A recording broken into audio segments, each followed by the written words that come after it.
Before I started traveling full-time, I was swept away in fears every year. I'd start each year saying, this is the year I'm going to finally quit and go travel. But then I wouldn't do it. And after 10 years of essentially lying to myself, I finally had enough. Here are some of those crippling fears I had that I know a lot of other would-be full-time travelers have. And here's what to do about them.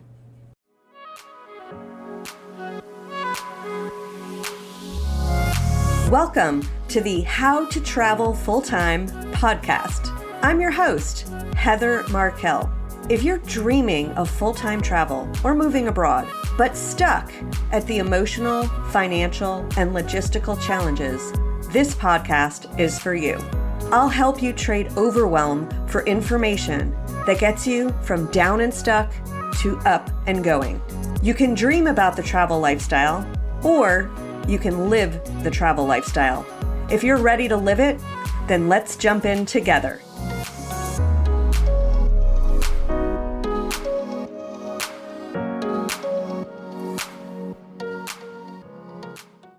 The biggest block to starting to travel full-time, as it turns out, is not about having enough money.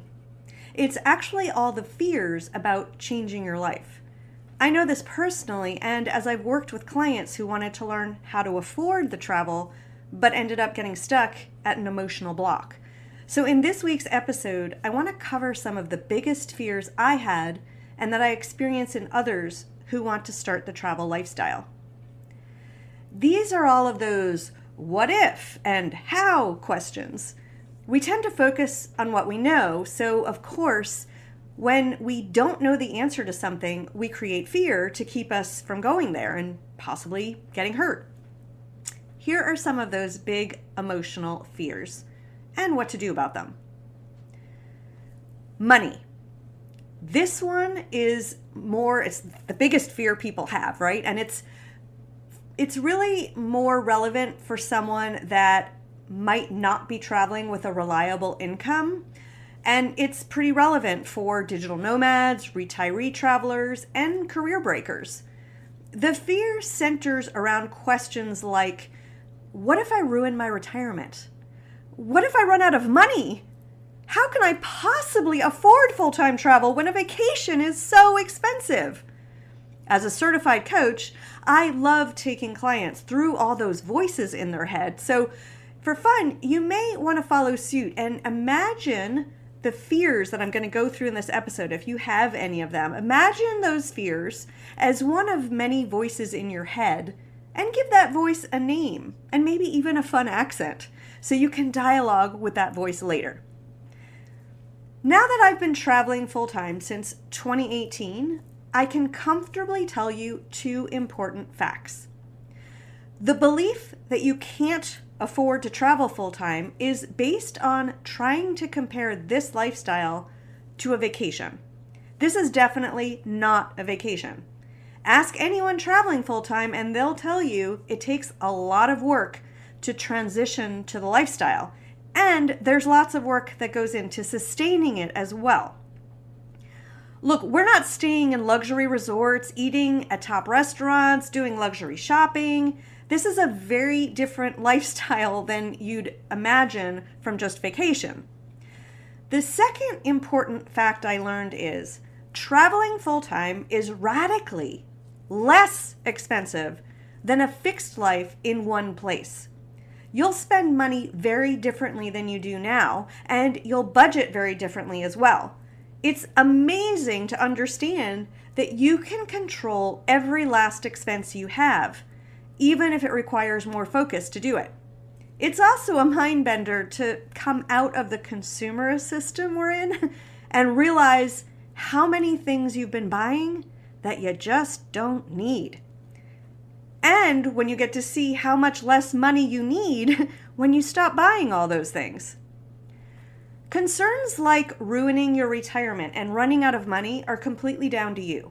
First, no one should tap into their retirement savings to live this lifestyle unless they're officially retired and at the age where they maximize their retirement income. So if that's the only bucket of money you have to consider this lifestyle and you're not at that age and you're not retired, then don't start traveling full time until you've created the right savings plan to reach your travel lifestyle goals. I delve into how to figure out the right travel budget based on your ideal travel style and how to calculate how long it will take you to reach that goal in my How to Afford Full-Time Travel course, because it's so crucial to figure this out so you don't ruin your retirement or go bankrupt. Basically, not running out of money is down to creating the right travel budget for you and then understanding how to live within that budget. The next biggest fear that I had was disappointing people I cared about. The fear sounds something like, what if, insert name of your loved one, gets mad at me or feels let down by me if I try out this lifestyle? I had so much feedback from loved ones that my plan to travel was a lousy idea. I heard everything over the years from, you're too young to do it, and then you're too old to start. Where will you live? How will you afford it? My parents worried about my welfare and how far away I'd be and whether I'd be safe. What I eventually realized over the years and years I put off my travels was that all of their fears had become mine. So I had put off my travel dreams because of these fears dancing in my head. I can't afford it, I won't be safe, I'll be too far away. Until one day I realized these fears weren't even mine. And that moment was really freeing. The truth is, you probably will disappoint some people. You may even scare some people because other people around us may feel that they'd rather be doing something else, but they've bought into this idea that they can't do it because if they did, they wouldn't have enough of something, typically money. And so if you go and follow your dream of traveling full time, it presents a conundrum for them since they've chosen not to follow their dreams. They may feel jealous that you can pursue your dream and they can't pursue theirs. Or they may feel sad and disappointed because they realize you had the courage to pursue your dreams, but they don't have that same courage to follow theirs. But hopefully you also have some people around you who are delighted for you. They're cheering you on and can't wait to follow your adventures. I'll be honest, this part is really hard. There are some people who may become less close to you. There are others that you'll remain close to, but you can't share in the planning and adventure because they just can't make peace with your decision. The best thing you can do if you're committed to traveling full-time is to seek out even just 2 people that you know will support you and cheer you on. Tell them your goals and your accomplishments as you plan. Don't discuss those goals and accomplishments with people that you know will try to talk you out of your plans. It's a downer you don't need. Instead, accept that some people are not able to cheer you on and love them anyway. Have compassion for their feelings and also for yours by making your plans. P.S. No, I am not telling you to abandon your spouse and kids. If those are the people that are not quite vested in your dream, then I would suggest working with them to figure out their biggest concerns. And then do some research and show them how the travel lifestyle is an opportunity instead of a barrier to those concerns.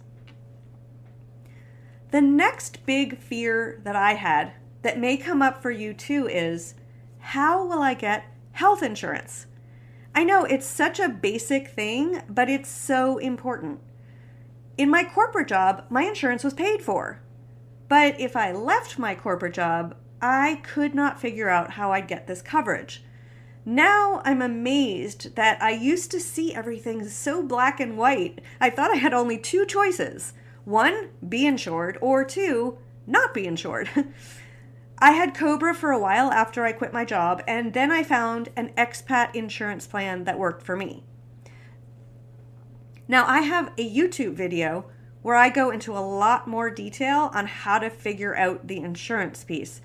So if you check out the show notes for this episode, I've put the URL there. If you're interested in having those details, check out that YouTube video.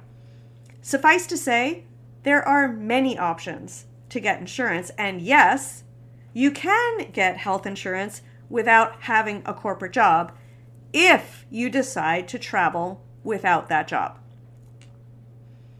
The final fear I will talk about on this episode is, what if you start the lifestyle and you hate it? Can you imagine selling all your stuff, giving up your home, venturing out into the big blue yonder, pursuing your dreams, and then realizing you made a mistake and you want to go home? The irony is, many people, myself included, go out there thinking this will be a short-term experience and end up loving it so much we want to keep going. But okay, if you're stuck in this fear of possibly making the biggest mistake of your life by traveling full-time, here are some thoughts. One of my biggest motivators to go was the book, The 5 Regrets of the Dying by Bronnie Ware. I realized that my bigger fear, the fear that was bigger than possibly making a mistake, was being 90, having stayed in my job all that time because I made peace with how unhappy I was in it and just accepted it, and then being there at age 90, sitting in my rocking chair, and wondering what might my life have been like if I had had the courage to at least try this adventure. That older self-regret was very real. And personally, I had enough regrets that it was time for me to avoid that one. And that pushed me to have faith in myself. But on the flip side, I also knew that if I really messed up and felt like I had ruined my life, I could just pack my bags, get a flight back to New York, and ask for my old job back, or look for another one. And here's a fun story. When I started my travels, I started in Costa Rica, and making a much longer story short, 2 weeks into what was supposed to be much longer, I ended up having a meltdown. It was like the universe had perfectly conspired to test whether or not I was really going to travel full time. In that moment, I had been trying to meet these 2 new friends that I had made elsewhere in Costa Rica, and realized that the only way I could get to them was either an expensive flight, which was over my budget, or a dangerous sounding overnight bus ride, which I didn't want to take. So I was on my last night of pre-booked plans. I had no idea where I was going to be tomorrow, and now I couldn't even get where I was planning to go. So I had this complete meltdown that I was not cut out for full-time travel, and I thought about giving up, actually, in that moment, because this lifestyle will definitely challenge you. And so if you're willing to stick it out through the challenge, what I found on the other side of this, all this doubt and fear, was I stopped trying. I realized I was trying really hard to get someplace I couldn't. And once I accepted I couldn't get to this destination, I basically flipped it on its head and I said, well, instead of trying to get to this place I can't get, why don't I look at places I can get? And now that seems so silly and so obvious, but it was like this amazing, smart voice appeared in my head, which was obviously me, and gave me this great idea. And so I researched where I could get, found a wonderful destination, and it changed the experience for me. And then I was all in and never looked back. So realize, yes, there are going to be some challenges that may make you wonder whether or not this is the right choice for you. But if you stick it out and address the challenge, you will find amazing things and how resourceful you are on the other side. Now, the other great thing is, if you dare to follow your dreams and realize, whoops, maybe you don't want to do that, right? And that choice that you made to follow your dream actually makes you powerfully want what you gave up. Then you're going to put together your old life you just put it back together, right? And you'll also come to love and appreciate your life in a new way that you might not be able to do right now. So either way seems like a win-win. But let me give you this tip, because you may have many other fears about this lifestyle. So the trick to free yourself from paralysis by your fears is, okay, are you sitting down? Because if you've tuned out, come back in, because this tip right here will change your life. Ready? To stop your fears from stopping you, turn your fears into questions. So here's an example. If you're thinking, I can't possibly afford to travel full time, turn that into, how would I afford to travel full time? You see, fears are like walls that trap you, but questions have answers. And Google is a great resource to start getting some of those foundational answers. Okay, so hopefully if you're in the early stages of figuring out the full-time travel lifestyle, and you have these and other fears, this episode helped you know that you're not alone. Fear is a normal part of creating change. And you don't have to let the fear keep you stuck. Next week, I'm going to talk a little about boredom and loneliness, two other big concerns that some people have about the travel lifestyle. So tune in next week, and I'll tell you my thoughts. Talk to you then.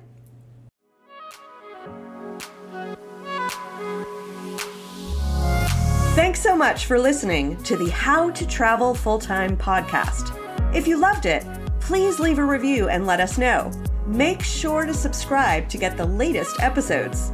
Check out the show notes for important resources related to this episode, and come visit us at travellifestylecoach.com to learn more great information.